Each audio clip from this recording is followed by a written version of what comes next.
Welcome to this explainer on the $50 million empire, the Steven Bartlett story. Today, we're stepping into a deeply cinematic analysis of a guy who built an absolute empire out of literally nothing. I mean, $50 million is a staggering figure on its own, but the contrast between where he is right now and where he actually started, it's going to absolutely blow your mind. Okay, let's dive into this. How exactly did a boy who literally searched for coins in the trash build a multi-million-dollar empire? I want you to really think about that image for a second. We're talking about a teenager walking alone on dark, rainy streets, pockets completely empty. This isn't your standard run-of-the-mill rags to riches story. It's a masterclass in sheer human survival and just relentless ambition.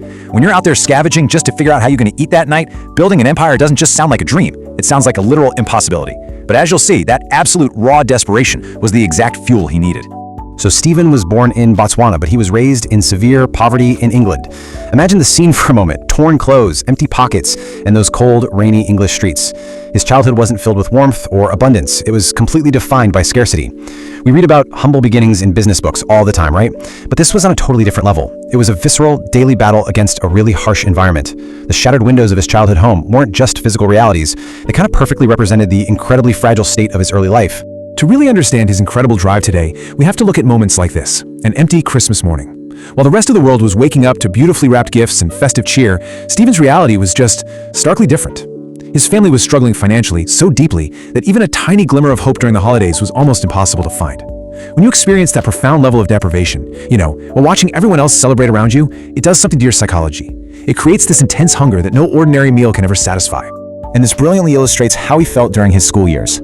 He often found himself sitting completely alone, feeling incredibly isolated. In a world full of shiny, brand new iPhones, he felt like an outdated, broken Nokia. His confidence was completely shattered. He didn't fit in, he definitely didn't have the resources his classmates had, and that social divide was just massive. Yet despite feeling so disconnected and so undervalued, there was this invisible fire starting to kindle inside of him that just couldn't be put out. One. Yep, just one. That is exactly how many university lectures Steven Bartlett attended before making a completely life-altering decision. He shockingly dropped out. Imagine the sheer audacity, and honestly probably the frustration, required to walk into a lecture hall and walk right back out that quickly. For most people in his situation, university is viewed as the one safe ticket out of poverty. But for Steven, he instantly recognized it simply wasn't his path. He walked out, stepping into an incredibly uncertain future with zero safety net. But that decision had immediate, devastating consequences. His own mother looked at him and said, "Now I won't talk to you." The emotional abyss he entered at that moment is really hard to overstate. His family reacted with intense anger and disappointment to his dropping out. So he wasn't just broke anymore. He was now completely cut off from his emotional support system. The tension was just suffocating. He'd essentially burned his only bridge, leaving him entirely alone to face the consequences of his own massive ambition. So the crucial point is, he had officially hit rock bottom. He's sitting alone in this tiny, dark room, totally drowning in debt. Dodging relentless calls from debt collectors, he spent his days staring into an absolutely empty refrigerator. He's sleeping hungry, completely exhausted by the crushing weight of his reality. Guys, it got so bad that he was occasionally forced to steal food from shops just to survive, which is a really stark reality for someone who would later be advising global CEOs. It's the darkest, most isolated phase of his life, but what you absolutely have to realize is that even in this pitch-black moment, his dreams remained entirely intact. That desperation fueled an incredible late-night hustle. To survive, he'd work this grueling day job at a call center, and then he'd stay late just to use the company's free Wi-Fi. He'd just sit there, his laptop screen glowing in the dark, empty office, pitching investors via email until 2 in the morning. This wasn't just hard work. This was a gritty, relentless survival tactic. He was fueled entirely by the unwavering belief that just a single email reply could alter his destiny forever. And then, the moment everything shifted, the first breakthrough. It was just an email notification glowing on a screen, but it proved that someone finally believed in his dream. After countless rejections and all those silent nights staring at his inbox, an investor finally responded to his vision for a totally new kind of social media agency. He pitched this idea of harnessing massive, highly engaged online communities, which was something traditional brands hadn't even begun to understand yet.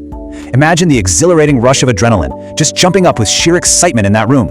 That single notification was the spark. It marked the definitive end of his rock-bottom era and the very beginning of a rapid, completely unprecedented ascent into the global business world. The speed of this transformation is simply breathtaking. At age 18, he was in debt, hungry, and completely alone. By age 21, just 3 years later, he founded a company called Social Chain, right from his bedroom office. His brilliant insight was acquiring and aggregating these huge social media pages across Twitter and Facebook. He was essentially controlling the attention of millions of young people before the major corporate players even fully understood how digital marketing actually worked. And by age 23, he reached millionaire status. He took his deep, intuitive understanding of digital connection and turned it into a massive global enterprise. Now, what's really interesting about this phase of his life is the sheer gravity of his age, 23. At an age when most people are just, trying to figure out their entry-level jobs and navigate early adulthood, maybe just figuring out how to consistently do their own laundry, Steven Bartlett had built a multi-million-dollar company.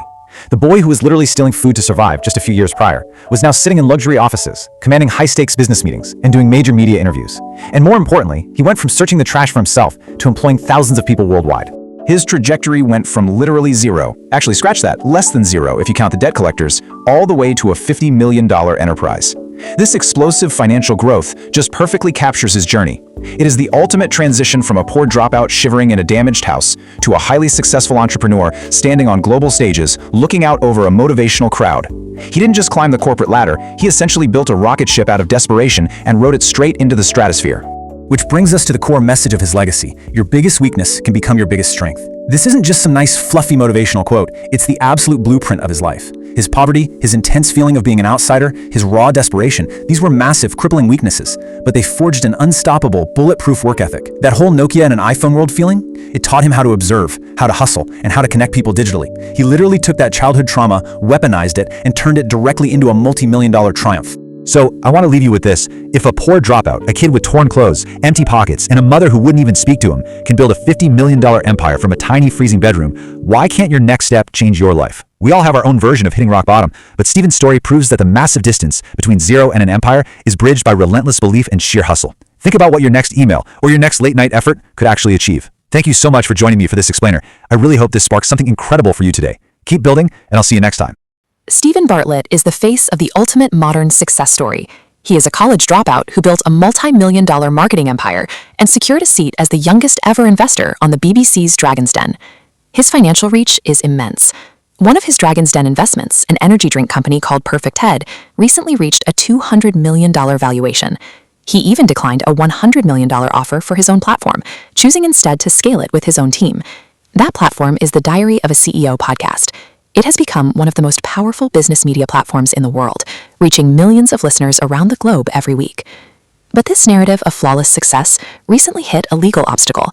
The UK's Advertising Standards Authority banned a series of his ad campaigns, ruling that they were legally misleading to the public. This legal ruling creates a tension in Bartlett's brand. We have to look at the mechanics behind his businesses to see if the specific formula he used to build this empire is the same thing now creating these legal risks. Bartlett maintains a dedicated failure team within his organization, led by a head of failure. This team operates on a counterintuitive metric. Their primary objective is to increase the rate of experimentation. They aren't tracking success, they track how fast they can test new ideas.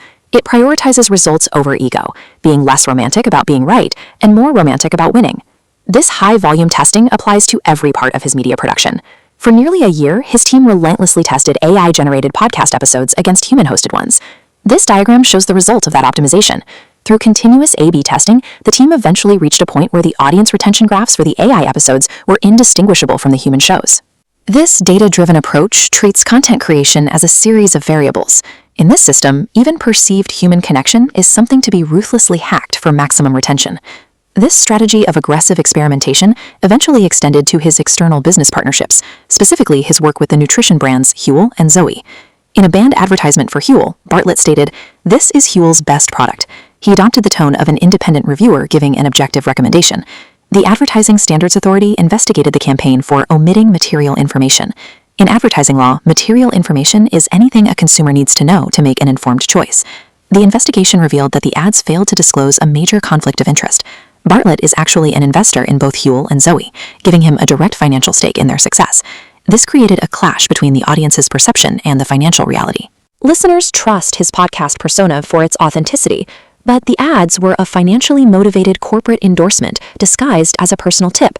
When a creator's main product is their perceived honesty, failing to disclose a financial bias moves the campaign from smart marketing into illegal consumer deception. Bartlett has warned his peers that, professionally as a creator, you are being disrupted right now.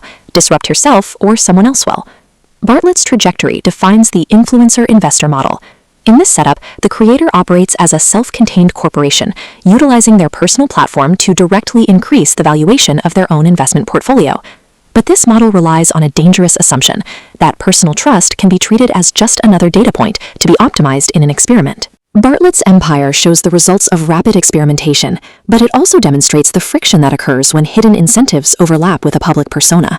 Embracing failure is a brilliant strategy for building businesses, but when a creator monetizes their own authenticity, the one failure an audience will never forgive is a failure of transparency.